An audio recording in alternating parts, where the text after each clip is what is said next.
Shalom bien-aimés dans le Seigneur, nous sommes dans la joie de nous retrouver pour notre méditation quotidienne au pied du Grand Roi. Nous sommes le vendredi 13 septembre 2024 et nous vous saluons au nom de notre Seigneur et Sauveur Jésus-Christ. Pour notre méditation de ce jour, nous allons lire un texte dans la lettre de Jacques. Jacques chapitre 5 verset 13, nous lisons dans deux versions.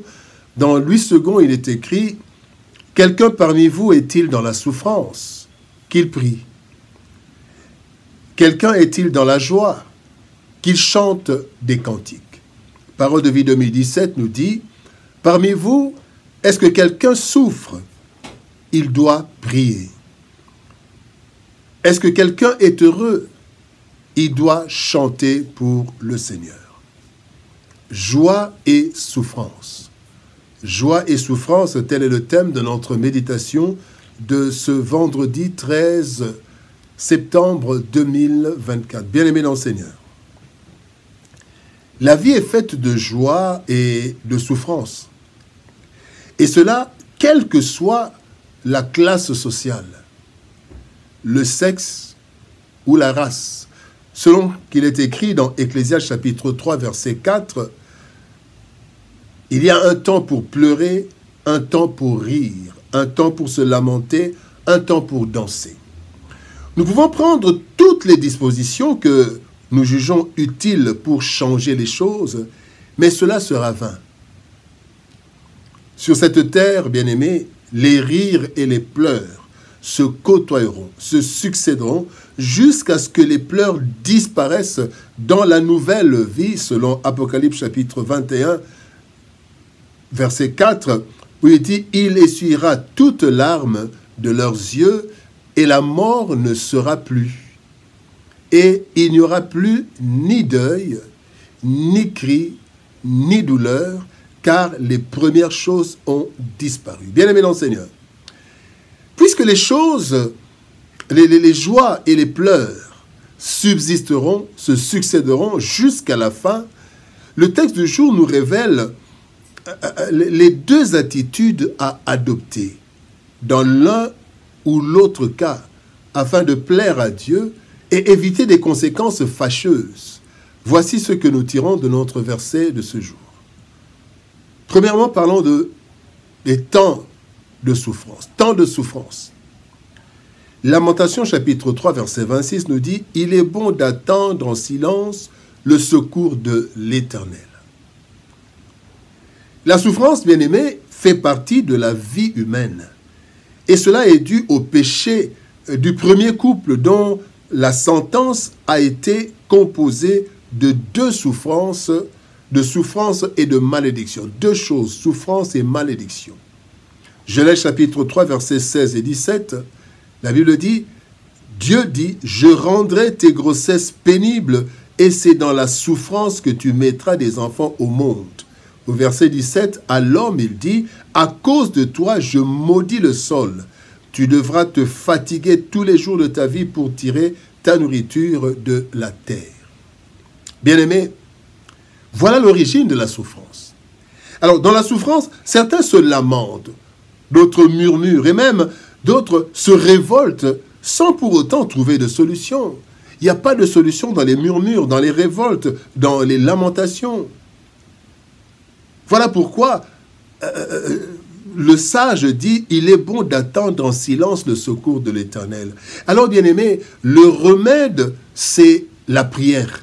Même Christ, dans ses moments de souffrance, n'a eu recours qu'à la prière et il a été secouru, ainsi que nous le voyons dans Luc chapitre 22, versets 41 et 43. Dans le verset 41, il est dit « Puis Jésus s'éloigna d'eux à la distance d'environ un jet de pierre, et s'étant mis à genoux, il pria. » Au verset 43, il est dit « Alors un ange lui apparut du ciel pour le fortifier. » Quelqu'un est-il dans la souffrance? Qu'il prie. Deuxième élément, deuxième point, temps de joie. Le psaume 9, verset 3 nous dit « Je ferai de toi le sujet de ma joie et de mon allégresse. Je chanterai ton nom, Dieu très haut. » Les moments de joie, bien-aimés, sont les plus aimés par les humains. Cependant, là aussi, il faut adopter une attitude chrétienne. Car la joie a poussé plusieurs à sortir de la juste voie. En effet, la joie peut nous pousser à des déviations comme l'ivresse, les excès, les débordements divers. Plusieurs ont perdu même leur vie suite à une mauvaise gestion de la joie. La joie en train de conduire n'importe comment, et voilà un accident qui arrive, et plusieurs ont perdu la vie. La vie. Dans la joie, bien-aimés, chantons des cantiques à Dieu pour reconnaître, sa bonté, la bonté de Dieu, pour reconnaître qu'il est la source de notre joie. Ce que nous obtenons, bien-aimés, il est à la source, mais aussi pour reconnaître que Dieu mérite notre reconnaissance. Oui, il mérite la reconnaissance. Voilà pourquoi, quand nous sommes dans la joie, nous devons chanter des cantiques. La troisième chose, le troisième point, c'est garder son identité.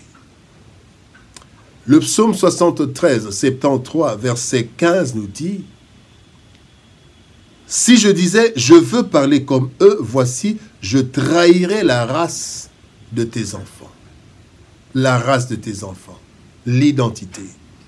Bien-aimés, nous ne devons jamais oublier que nous avons une mission permanente. Témoins du Christ de Jérusalem jusqu'aux extrémités de la terre. Cela veut dire de sa maison, de sa famille, jusqu'au le plus loin possible que nous pourrons aller. Nous avons donc une identité à garder, car comme pour le sel que nous sommes, nous devons garder notre saveur. La Bible dit dans Luc chapitre 14, verset 34, « Le sel est une bonne chose, mais si le sel perd sa saveur, avec quoi l'assaisonnera-t-on? Si le chrétien perd son identité, mais en quoi est-ce qu'il sera encore témoin? » Pour cela, bien-aimés, trois choses. Première chose, veillons sur nous-mêmes. 1 Timothée 4, 16 dit, « Veille sur toi-même et sur ton enseignement. » Deuxième chose, veillons sur notre entourage. 1 Corinthiens chapitre 15, verset 33 nous dit, « Ne vous y trompez pas.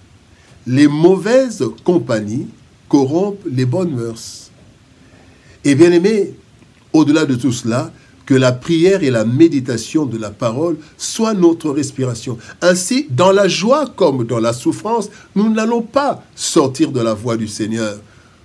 Nous serons et dans la joie et dans la souffrance, nous serons chrétiens.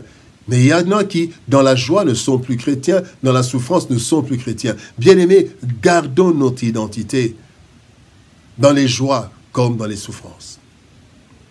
La vie chrétienne ne nous exempte pas des réalités de ce monde, car nous y vivons encore, même si nous ne sommes pas du monde. Nous le disons, nous sommes dans le monde, mais nous ne sommes pas du monde. Et quand nous sommes du monde, bien-aimés, nous ne sommes pas exemptés des réalités qui se trouvent dans ce monde. C'est notre attitude devant ces réalités qui montre notre identité. Ainsi, bien-aimés, dans la souffrance comme dans la joie, nous devons rester sereins. Et nous devons faire face à cela en faisant ce que Dieu attend de nous. Prier quand nous traversons des moments de souffrance, chanter des cantiques quand nous traversons des moments de joie. Bien-aimés, ainsi nous éviterons tout débordement que nous risquons de regretter avec le temps. Bien-aimés, joie et souffrance, chant et prière. Prions. Père de gloire, nous te bénissons et te rendons grâce pour ton amour et ta bonté. Merci, Père, parce que c'est toi, ô Dieu de gloire, qui nous montre comment réagir, comment agir, comment nous comporter dans la joie comme dans la souffrance. Seigneur, plusieurs se sont égarés, soit à cause de la joie, soit à cause de la souffrance. Mais tu nous donnes, Seigneur, de gloire des remèdes. Dans la souffrance éternelle, tu nous appelles à prier afin que tu nous soutiennes, Éternel, et que nous traversions ces moments de souffrance. Et que dans la joie, Seigneur de gloire, nous puissions chanter tes cantiques, que nous puissions te rendre gloire, reconnaître que c'est toi qui es la source de notre joie. Seigneur, merci. Merci de nous aider, Seigneur de gloire, à marcher en gardant notre identité. Cette identité précieuse, plus précieuse que l'or et l'argent. Bénis ta parole, Éternel, et bénis ton peuple, au nom de Jésus-Christ. Nous avons ainsi prié, Père. Amen. Bien-aimés dans le Seigneur, que Dieu nous bénisse. Shalom, au revoir, et par la grâce de Dieu, nous nous retrouvons demain pour une autre méditation au pied du grand roi. Shalom, au revoir et à demain.